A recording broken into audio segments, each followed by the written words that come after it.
साल था 1980। हर जगह चर्चा थी कि चांदी बेचो और मुनाफा कमाओ। चांदी की कीमतें आसमान छू रही थी। लोग यकीन नहीं कर पा रहे थे कि दो भाइयों ने मिलकर दुनिया की 1/3 चांदी खरीद ली है। नमस्कार, बहुत स्वागत है आपका एशियन न्यूज में। मैं हूं सिद्धांत त्रिपाठी और आज हम आपको इतिहास के पन्नों से चांदी की उस चमक को दिखाएंगे जिसने लोगों को अंधा कर दिया था, और क्यों आज भी चांदी की चमक उतनी ही तेज है जितनी आज से हजारों साल पहले थी। खैर, आज जब आप और हम बाजार में चांदी की कीमतों को आसमान छूते हुए देख रहे हैं तो हमें आज से करीब 40 साल पहले पीछे चलना होगा। ये बात साल 1980 की है। उस समय अंतर्राष्ट्रीय बाजार में चांदी की कीमत अचानक देखते ही देखते $2 प्रति औंस से बढ़कर $48 प्रति औंस तक पहुंच गई थी, जिसने कि दुनिया के बड़े बड़े अर्थशास्त्रियों को चौंका दिया था। लेकिन क्या आप जानते हैं कि बाजार की यही तेजी स्वाभाविक नहीं थी? यह सब अपने आप नहीं हुआ था। इसके पीछे थे अमेरिका के दो बेहद अमीर, रसूखदार और ताकतवर भाई Hunt brothers, Nelson bunker Hunt और विलियम हर्बर बंट। इन दोनों भाइयों ने मिलकर एक ऐसा चक्रव्यूह रचा कि एक समय पूरी दुनिया की कुल चांदी का 1/3 हिस्सा इन दोनों भाइयों की जेब में आ चुका था। उन्होंने चांदी के भाव को 700% से ज्यादा कृत्रिम रूप से मैनिपुलेट किया, यानी अपने हिसाब से घटाया और बढ़ा दिया। लेकिन इतिहास गवाह है कि लालच का अंत हमेशा बुरा होता है। इस कहानी का अंत भी एक ऐसे भयंकर क्रैश के साथ हुआ जिसे आज भी दुनिया का कमोडिटी बाजार सिल्वर थर्सडे के नाम से याद करता है। 27 मार्च 1980 को इतिहास का वो काला दिन आया जब चांदी एक ही दिन में 50% से ज्यादा टूट गई। हंट ब्रदर्स का साम्राज्य ताश के पत्रों की तरह ढह गया। वे पाई पाई के लिए मोहताज हो गए और अंततः उन्हें खुद को दिवालिया घोषित करना पड़ा। हंट ब्रदर्स का सिल्वर स्कैम, चांदी का भाव कृत्रिम रूप से बढ़ाया, पूरी दुनिया की चांदी पर कब्जा, अंत में भयंकर बाजार क्रैश हुआ। इतिहास का सबसे बड़ा कमोडिटी घोटाला। हंट ब्रदर्स कोई साधारण लोग नहीं थे। उनके पिता हरोल्सन लेफेयाट हंट एक बेहद गरीब परिवार में पैदा हुए थे, लेकिन अपनी तीक्ष्ण बुद्धि और मेहनत से सिर्फ 22 साल की उम्र में वे एक बड़े बिजनेसमैन बन गए।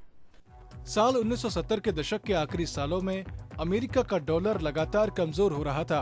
दुनिया भर के विशेषज्ञ ये भविष्यवाणी कर रहे थे कि बहुत जल्द हाइपर इन्फ्लेशन यानी कि कैसी भयंकर महंगाई आने वाली है जो कागजी मुद्रा को रद्दी बना देगी। तब इन दोनों भाइयों ने सोचा कि अपने पैसे की वैल्यू को बचाने के लिए किसी ऐसी चीज में निवेश किया जाए जो कभी नष्ट ना हो, और उनका फोकस गया चांदी की तरफ। उन्होंने केवल कागजों पर चांदी के सौदे नहीं किए बल्कि फिजिकल चांदी को जमा करना शुरू कर दिया। वे कमोडिटी एक्सचेंज यानी कि कॉमेक्स से चांदी के फ्यूचर्स कॉन्ट्रैक्ट खरीदते, और जब कॉन्ट्रैक्ट की अवधि पूरी होती तो आमतौर पर लोग कैश में सेटलमेंट लेते। लेकिन हंट ब्रदर्स कहते थे कि हमें कैश नहीं चाहिए, हमें असली भौतिक चांदी की डिलीवरी हमारे गोदामों में दे दो। देखते ही देखते 1979 तक उनके पास 100 मिलियन औंस से ज्यादा चांदी जमा हो गई। वे चांदी के बाजार के पपेट मास्टर बन चुके थे। जब बाजार में चांदी बची ही नहीं तो सप्लाई रुक गई और कीमतें रॉकेट बन गईं। दिसंबर 1979 में जो चांदी $25 की थी वो जनवरी 1980 में $50 प्रति औंस पर पहुंच गई। हंट ब्रदर्स का लालच इतना बढ़ गया कि उन्होंने बैंकों और ब्रोकर से भारी कर्ज लेकर और ज्यादा चांदी खरीदना जारी रखा। हंट ब्रदर्स का ये खेल बहुत सही चल रहा था, लेकिन तभी कमोडिटी एक्सचेंज यानी कि कॉमेक्स बीच में आ गया। उन्हें समझ आ गया कि बाजार के साथ खिलवाड़ हो रहा है। 7 जनवरी 1980 को कॉमेक्स एक नया नियम लेकर आया जिसे सिल्वर रूल 7 कहा गया। इस नियम के तहत उधार या मार्जिन पर चांदी खरीदने पर सख्त पाबंदियां लगा दी गईं। अब हंट ब्रदर्स के लिए ब्रोकरेज के पैसों से चांदी की जमाखोरी करना असंभव हो गया और उनका जाल टूटने लगा। कैसे टूटा हंट ब्रदर्स का जाल? एक्सचेंज ने अचानक कड़े नियम बनाए। उधार लेकर चांदी खरीदना बंद हो गया। ब्रदर्स ने मार्जिन मनी नहीं चुकाई। ब्रोकर ने जबरन सारी चांदी बेची। और फिर आई वो काली तारीख 27 मार्च 1980, जिसे आज हम सिल्वर थर्सडे कहते हैं। हंट ब्रदर्स से उनके ब्रोकर्स ने मार्जिन कॉल किया, यानी घाटे की भरपाई के लिए और पैसे मांगे। लेकिन हंट ब्रदर्स के पास कैश खत्म हो चुका था। जब वे पैसे नहीं दे पाए तो ब्रोकर्स ने बाजार में उनकी चांदी को औंधे मुंह बेचना शुरू कर दिया। नतीजा ये हुआ कि सिर्फ एक ही दिन में चांदी की कीमतें 50% से ज्यादा गिर गई। बाजार तबाह हो गया था। यहाँ आपके लिए मार्जिन का मतलब समझना जरूरी है।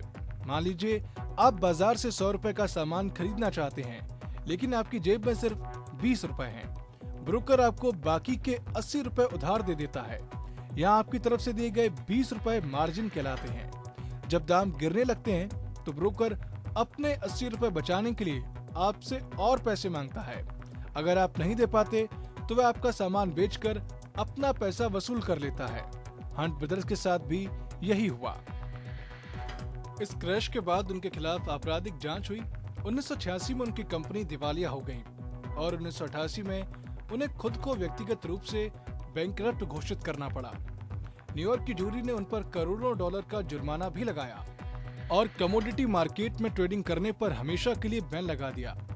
इतिहास गवाह है कि चांदी में 2 बार सबसे बड़े क्रैश आए हैं।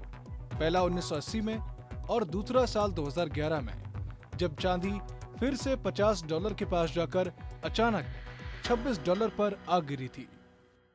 आज हम आपको ये कहानी इसलिए सुना रहे हैं क्योंकि पिछले कुछ समय में चांदी के बाजार में ठीक वैसी ही हलचल देखी जा रही है।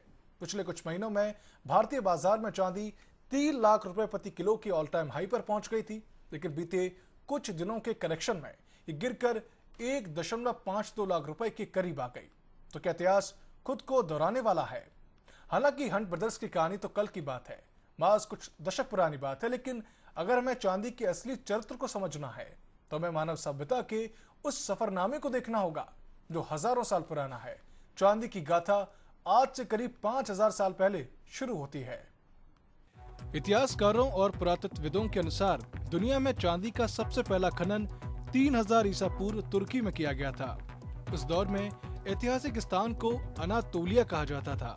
वहाँ की पहाड़ियों और खदानों से जो चांदी निकाली जाती थी, उसका उपयोग ग्रीस में माइसीनियन सभ्यता के लोगों द्वारा किया जाता था।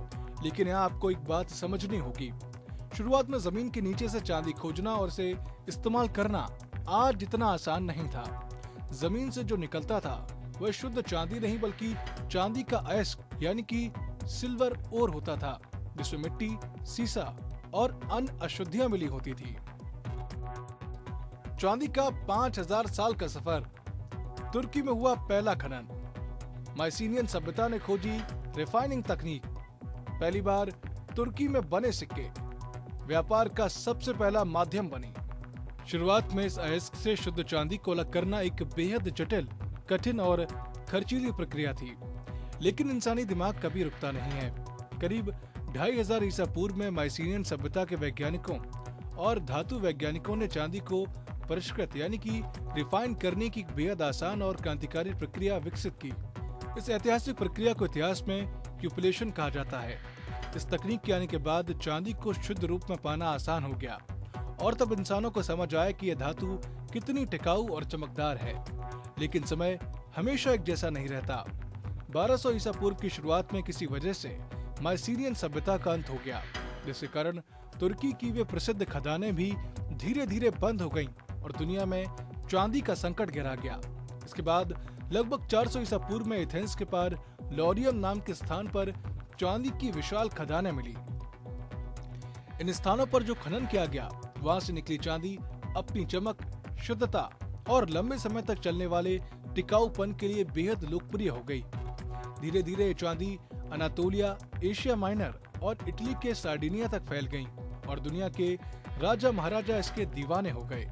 7वीं शताब्दी ईसा पूर्व में इतिहास में पहली बार मध्य तुर्की के लीडिया साम्राज्य में चांदी के आधिकारिक सिक्के बनाए गए थे और यहीं से दुनिया में चांदी के सिक्कों के जरिए संगठित व्यापार और इकोनॉमी की शुरुआत हुई, जिसका अनुसरण कुछ वर्षों बाद यूनानियों ने भी किया। और ये किस्मत ऐसी बदली कि चांदी और भारत ऐसे जुड़ गए कि रुपया शब्द इसकी देन बन गया। दरअसल भारत के इतिहास, यहाँ की अर्थव्यवस्था और यहाँ तक कि हमारी जेब में रखे नोटों पर भी चांदी का एक बहुत बड़ा अमिट प्रभाव है।